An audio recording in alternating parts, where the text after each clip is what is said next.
Meu celular sabia mais sobre mim do que eu mesmo, eu não sei exatamente quando aconteceu. Talvez tenha sido aos poucos, tão sutil que eu nem percebi. Um like aqui, uma notificação ali, uma checada rápida só para ver as horas, que virava 20 minutos no Instagram, meia hora no YouTube, mais uma olhada no WhatsApp, e quando eu via, o dia já estava em ruínas. Mas eu achava normal. Todo mundo faz isso, não?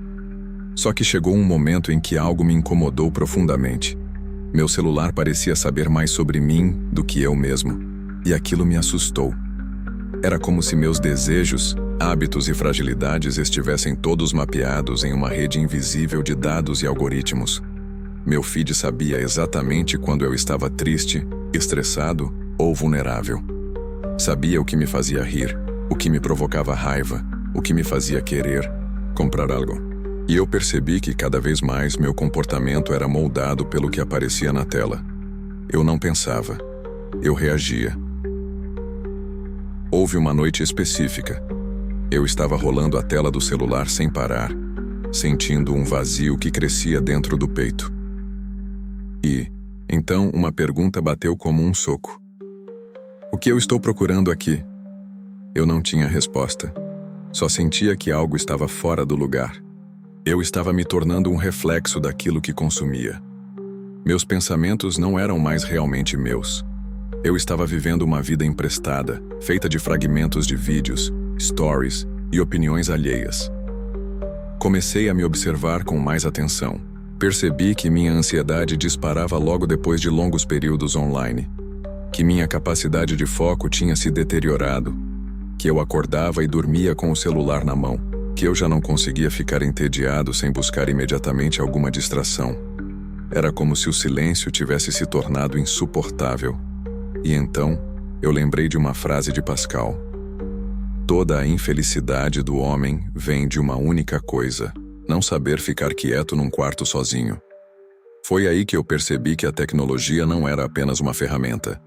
Ela estava se tornando um espelho distorcido. Um que mostrava versões de mim mesmo que eu nem sabia que existiam, mas que eram, exploradas em tempo real para me manter preso. E o mais perverso, esse espelho também era uma coleira. Eu sentia que mesmo quando queria largar, algo me puxava de volta. Comecei a estudar mais a fundo. Descobri como os aplicativos eram desenhados para criar loops de dopamina. Como o simples ato de receber uma notificação ativava áreas do cérebro ligadas à recompensa. Como tudo era feito para capturar minha atenção. E mais, como essa atenção era vendida. Porque afinal, se você não paga pelo produto, o produto é você. Essa constatação me paralisou. Eu tinha me tornado o produto. Meus dados, meu tempo, minha atenção, minha mente, tudo isso era minerado, empacotado e vendido. E o mais cruel, eu colaborava voluntariamente com esse processo. Todos os dias, várias horas por dia. Foi então que decidi fazer uma pausa. Deletei os aplicativos que mais me prendiam. Ativei o modo Não Perturbe. Comecei a deixar o celular fora do quarto à noite.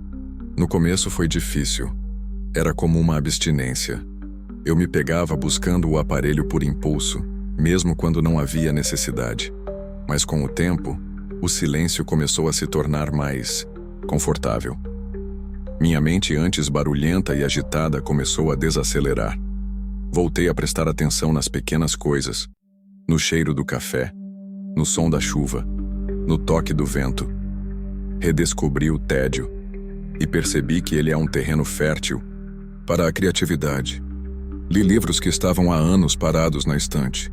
Escrevi, meditei, andei sem rumo e principalmente comecei a me escutar de novo. Porque no fundo o que mais me assustava não era o celular saber tanto sobre mim. Era eu ter me esquecido de quem eu era. Era eu ter terceirizado minha identidade, meu pensamento, meus desejos. Eu havia deixado de ser um sujeito ativo e me transformado em um espectador da minha própria vida. Nietzsche disse que o homem moderno é aquele que perdeu a capacidade de contemplação. E é isso que o excesso de estímulo digital provoca. Uma mente inquieta, fragmentada, sempre faminta por algo novo, mas incapaz de digerir o que consome. Vivemos na superfície, Tocamos em tudo, mas não mergulhamos em nada. Somos informados, mas não sábios. Conectados, mas profundamente solitários.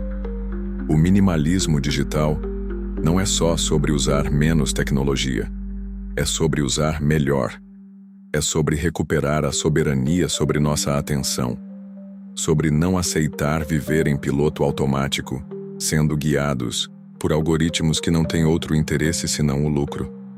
É sobre lembrar que a mente precisa de espaço, que a alma precisa de silêncio, que o ser humano precisa de pausa. Hoje, ainda uso meu celular, mas de forma consciente. Não acordo mais com ele, não durmo mais com ele, e principalmente não me defino mais por ele. Não quero ser a soma dos meus cliques, curtidas ou comentários.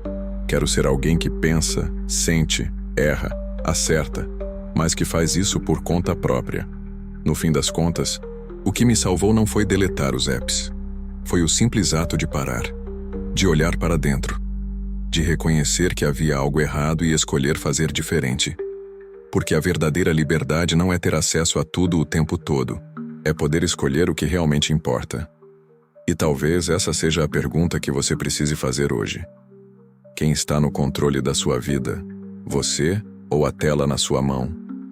Se essa história te tocou de alguma forma, se fez você parar e pensar, se te lembrou de algo que você também anda esquecendo, então já valeu a pena. Se inscreve no canal e vem comigo nessa jornada. Porque às vezes, tudo o que a gente precisa é de um pouco menos de ruído e um pouco mais de verdade.